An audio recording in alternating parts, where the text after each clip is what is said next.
Welcome to NetSuite's SuiteSuccess Financials First Premium Edition.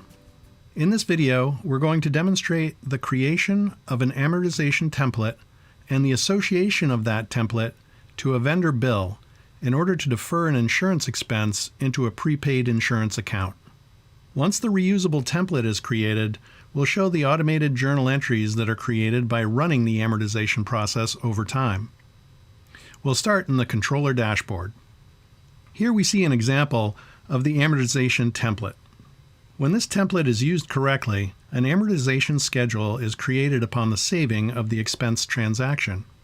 Amortization schedules are generated for vendor bills and credits containing items or expenses that have associated amortization templates.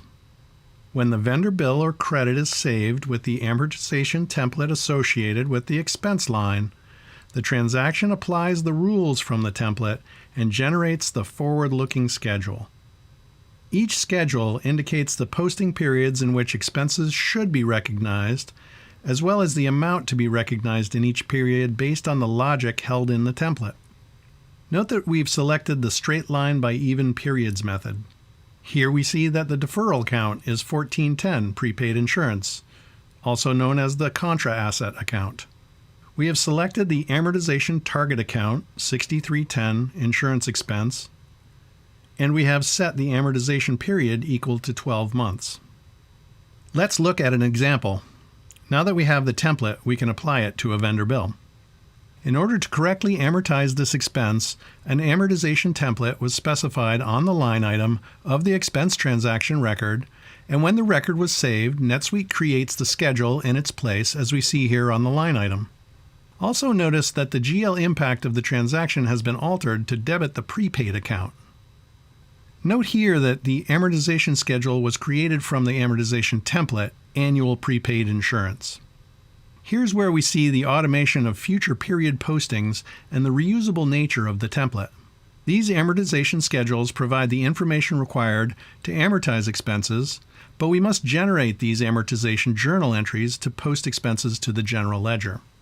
Amortization schedules provide a basis for the generation of journal entries to post the recurring impact to the general ledger. As you'll see, I can use the Create Amortization Journal Entries page to create the periodic journal entries that post deferred expenses. This page lists amounts from all schedules that are due to post. Amortization journal entries for vendor bills typically debit expense accounts and credit deferred or prepaid expense accounts. I'll select a posting period to display the schedules with unposted amortization journal entries for that period. In the Journal Entry Date field, I set the transaction date of amortization journal entries I'm creating. After I have filtered the list to select individual schedules, I can check the box in the Select column next to each schedule I'll want to include in the journal entry.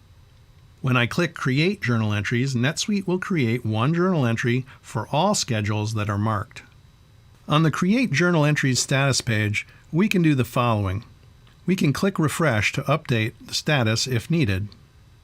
When the percent complete is 100%, in the status column, we can click Complete. Now that we've finished and are on the Processed Schedules page, in the Journal column, we can click the links to view individual amortization journals created through this automated process. That concludes our very brief look at a simple Financials First expense amortization process.